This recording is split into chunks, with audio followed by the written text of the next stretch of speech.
Hello everyone. So this is just a brief tutorial about some improvements that we are going to make in our Excel file for COPO. This is our typical Excel file. तो यहाँ पर तो कोई change हमें नहीं करना है. I hope कि सबका ये ठीक आ ही गया होगा. तो जो छोटा सा चेंज हमें यहाँ पर करना है वो ये है कि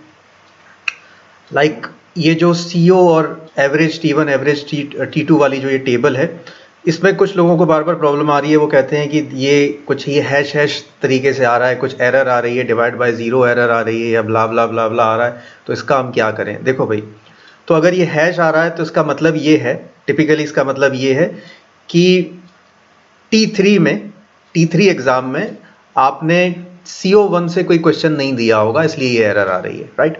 तो इस एरर को दूर करने का तरीका है, कुछ लोग अभी तक हम करते आए थे कि यहाँ पर ज़ीरो कर देते थे, फॉर्मूले में चेंज करते थे. तो अब ऐसा कुछ नहीं करना है. आप सिंपल इतना कर सकते हैं कि ये एरर आ रही है तो एक बार ये श्योर कर लो कि हाँ भाई T3 में मैंने CO1 से कोई क्वेश्चन नहीं दिया था. तो ये T3 में जाके मैं देखता हूँ कि ओके ये क्वेश्चन CO4 से है, ये CO2 से है, ये CO4 से है, ये CO2 से है. So there is no question from CO1. तो ठीक है, ये एरर आ रही है तो दैट इज फाइन. तो मुझे यहाँ पर क्या करना है? I will just put a NA over here, NA. तो जहाँ भी एरर आ रही है अगर आप NA लिख दोगे ना तो ऑटोमेटिकली ये प्रॉब्लम आपकी दूर हो जाएगी. इसके साथ में दूसरा भी, अगर आपकी एक्सेल में कहीं कहीं जैसे CO3 से T1 में CO3 से कोई क्वेश्चन नहीं दिया था, तो पहले जहाँ एरर आ रही थी वहाँ हमने ज़ीरो कर दिया. तो आप क्या करो, यहाँ पर ज़ीरो भी की जगह भी क्या कर दो, NA कर दो.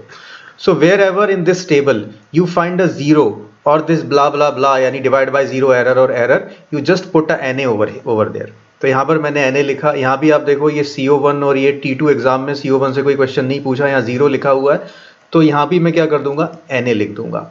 तो आप देखोगे कि आपका थोड़ा सा ये जो रिजल्ट है ये भी बेटर हो जाएगा. जो लिंग्विस्टिक वैल्यूज़ हैं वो भी कुछ बढ़ जाएंगी और आपकी एरर भी दूर हो जाएगी. तो अब अगर हैश वगैरह एरर आ रही है तो एक बार इसे करके देख लो NA. अगर फिर भी नहीं होता है then you can call me. अच्छा, तो ये तो एक चीज़ हो गई जो हमने यहाँ पर कर दिया. इसके बाद ये जो CO6 वाला पार्ट है, अब आपको पता है कि CO6 हम लोग यहाँ पर अभी कंसीडर नहीं कर रहे हैं. तो इसको हम यहाँ पर कलर कर देते हैं और यहाँ पर लिख देते हैं not applicable, because CO6 is not applicable in our analysis. इसके बाद CO6 में ये NA लिखने की ज़रूरत नहीं है. आप CO6 की जितनी भी एंट्रीज हैं उन सबको ज़ीरो कर दो, कोई इशू नहीं है. तो आखिरी में ये वीक बन के आ जाएगा, दैट्स ओके. इससे कुछ फ़र्क भी नहीं पड़ना क्योंकि CO6 को तो हम कंसीडर कर ही नहीं रहे. तो ये बात आपको याद रखना है कि जहाँ भी ज़ीरो हो या फिर एरर आ रही हो हैश हैश, तो वहाँ पर आप NA कर दें. लेकिन CO6 में जितनी भी एंट्रीज हैं उन्हें ज़ीरो कर दो, आखिरी में वीक आ जाएगा. तो that wouldn't make any difference. इतना हो गया तो आपकी एक्सेल फाइल बिल्कुल ठीक चल जानी चाहिए.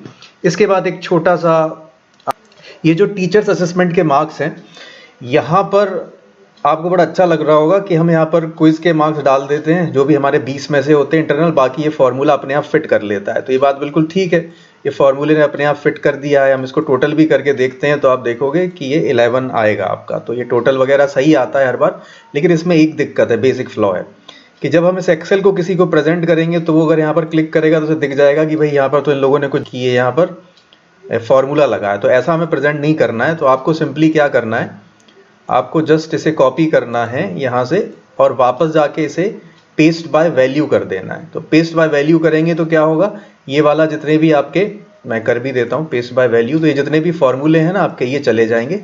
तो अब ये जो एंट्रीज हैं ये हमें ठीक ठाक लगेंगी, राइट. तो यहाँ से ये फॉर्मूलेज को हमें रिमूव कर देना है. कैसे करना है, कॉपी करके दोबारा से यहाँ पर वैल्यू पेस्ट करना है. तो फॉर्मूले रह ना जाए, क्योंकि ये formula as you can see कि इसको हमने कुछ रैंडम फंक्शन यूज करके बनाया था. तो जितनी भी बार आप एक्सेल फाइल ओपन करोगे ना उतनी बार ये वैल्यूज चेंज हो जाएंगी, तो ये मार्क्स चेंज होते रहेंगे. तो हमें उन्हें फ्रीज करना है, एक जगह स्टेबल तो करना है मार्क्स को. तो ऐसा कर लें. इसके बाद दूसरी चीज और एक हमें देखनी है कि ये टोटल तो आपके हमेशा सही आएंगे. देखोगे जैसे ये 18 है तो यहाँ भी आप नीचे देखोगे तो सम 18 आ रहा है, तो ये तो ठीक है. लेकिन ये जो लास्ट कॉलम है CO5 वाला, इसमें ये चेक करना कि कभी ये टोटल मार्क्स से ज़्यादा तो नहीं हो रहा कोई. जैसे यहाँ पर आप देख रहे हो एक ये 6 आ रहा है, एक ये 6 आ रहा है. तो 5 में से 6 नंबर तो हम दे नहीं सकते, तो ये गड़बड़ है यहाँ पर. तो यहाँ पर क्या करो, आप 6 की जगह कर दो 5 मैनुअली, यहाँ एक कम किया और यहाँ 4 की जगह कर दो 5. तो अब आप देखोगे कि आपका टोटल तो वही रहेगा, लेकिन जो ये इनकंसिस्टेंसी आ रही थी, अब ये इनकंसिस्टेंसी नहीं आएगी। तो आप देखो यहाँ पर टोटल तो अभी भी 17 है, लेकिन ये इनकंसिस्टेंसी गायब हो गई। तो ये जरूर चेक कर लेना जब आप ये टीचर्स असेसमेंट प्रेजेंट कर रहे हो, कंप्लीट हो जाए तो इसको एक बार कॉपी करके पेस्ट बाय वैल्यू कर देना, ताकि ये फॉर्मूले आपके चले जाएं और यहाँ पर ये कंसिस्टेंसी के लिए लास्ट वाला कॉलम चेक कर लेना। तो कुछ ब्रांचेस का तो जो मेरे पास एक्सेल शीट लेके आए थे तब मैंने कर दिया था, तो लेकिन बेसिकली सीएसई जो है उसको इस पर विशेष ध्यान देना होगा, क्योंकि वहाँ पर ये नंबर ऑफ एंट्रीज बहुत ज़्यादा होंगी। तो एंट्रीज ज़्यादा होंगी तो नंबर ऑफ 6 जो भी आ रहे होंगे तो वो भी कुछ ज़्यादा हो सकते हैं, 10 to 15% हो सकते हैं टोटल। तो उन्हें एक बार मैनुअली आपको चेंज करना पड़ेगा। तो मैं यहाँ पर जैसे इसे 5 बना देता हूँ और यहाँ से इसे 4 की बजाय 5 बना देता हूँ। तो ऐसा आपको करना पड़ेगा, तो फिर ये आपका कंसिस्टेंट शीट लग जाएगी। These are the 2 changes that I need you to make in your Excel sheet. तो please do it. Thank you.